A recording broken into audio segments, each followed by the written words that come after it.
Good morning, everyone. Welcome to Karen's Corner. I'm Caron Koteles with Real Estate One.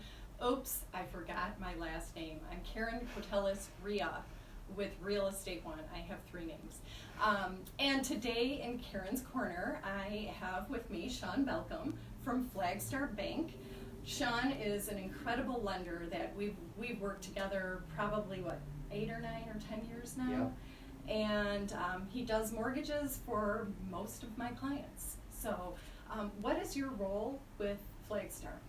So I am a senior home lending manager and a vice president of sales.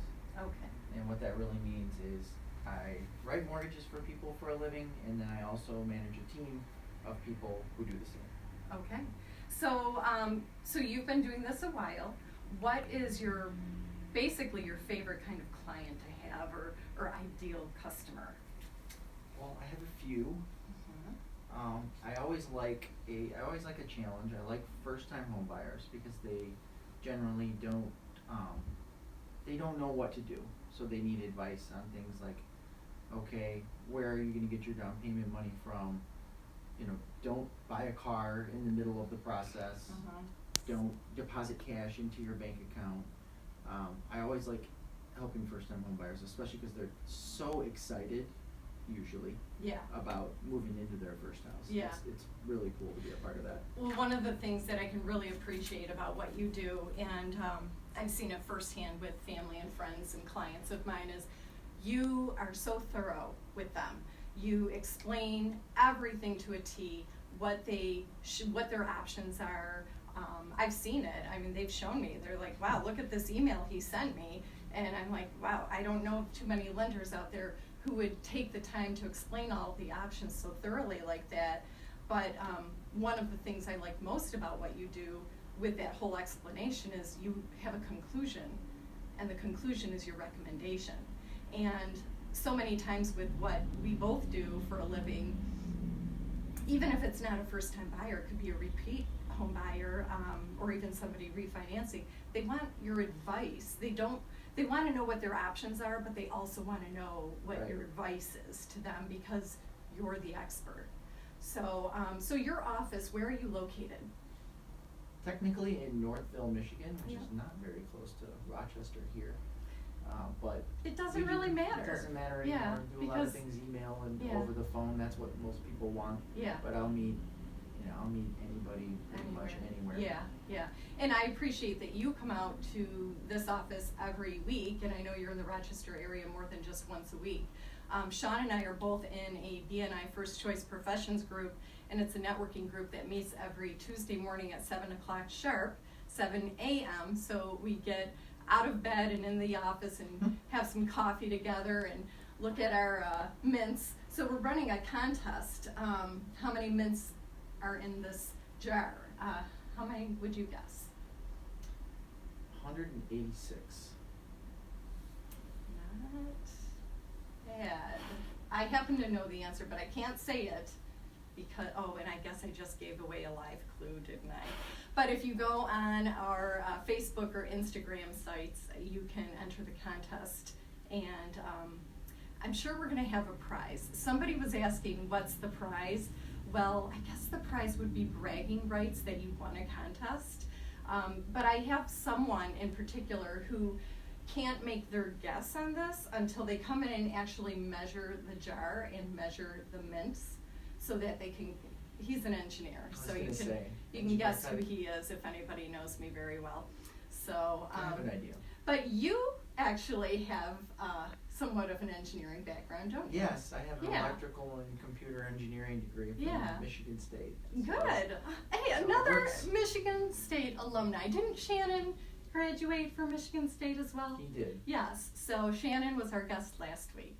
So so that's great. You have that background. So of all of the engineering clients that we have out there, you can probably relate very well with them.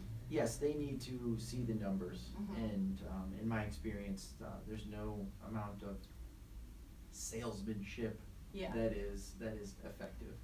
Just lay out the numbers and be prepared to answer a lot of questions.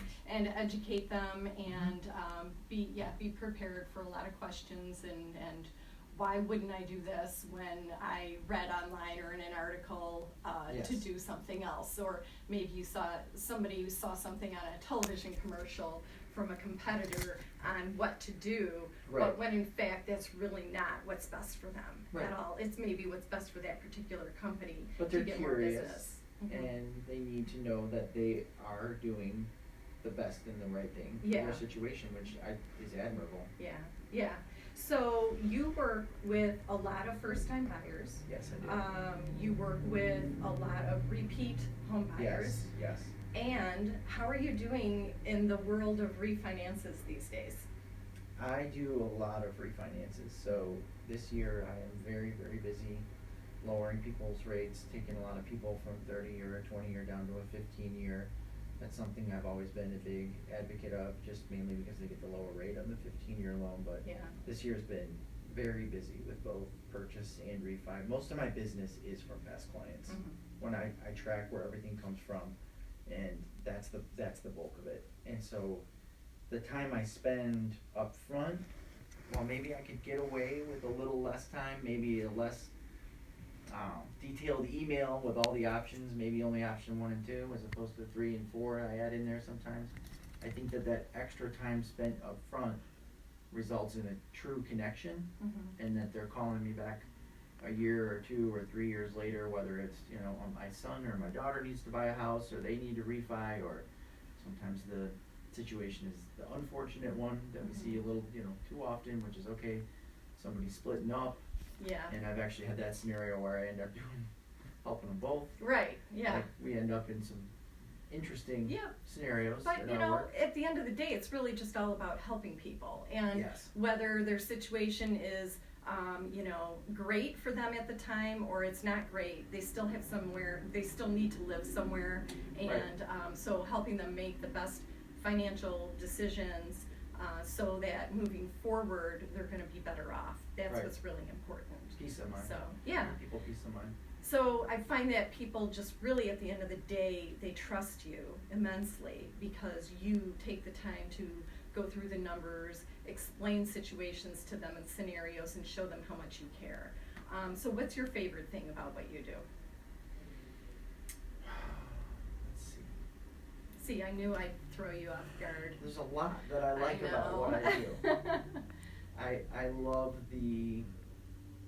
I love talking to people on the phone and getting to know new people, or having somebody come into the office and getting to meet them for the first time. I really like the interview process Yeah. of taking an application, because I get to ask a lot of questions, and it's interesting. I get to learn a lot about totally different people from totally different walks of life. I can see that about you, and there's so many of those online companies, and nothing negative about them. You're just different than that. I mean, you do Right. a lot of online work with people where Right. they can submit documentation to you through the portal, right? You have a portal. Yes, oh yeah. And so you make it very convenient, but you also take the time to get to understand your clients and their needs. Not everybody wants So, that. yeah. Some clients don't want to Yeah. go online and use our portal and use email for everything, whether they don't feel like it's secure or they're just not good at it. Some people still don't have a computer. So it's nice to be able to work in all the phases. Plus,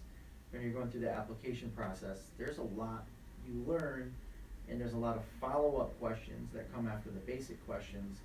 And I feel like, especially if there's a complicated scenario, if you don't have that interactive process up front, that some things could be missed, which results in a loan not closing, which Yeah.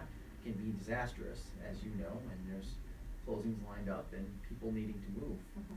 So, Well, everyone, Sean, thank you so much for Thank being you. here. Thank you for sitting by this nice, cozy, warm fire and talking about the mints. And, I know you've got plenty of things you need to be doing with the holidays and people wanting to close by the end of the month. So thank you so much for being here. Sean Balcom with Flagstar Bank, and I'm Caron Koteles Riha with Real Estate One. Don't make a move without me.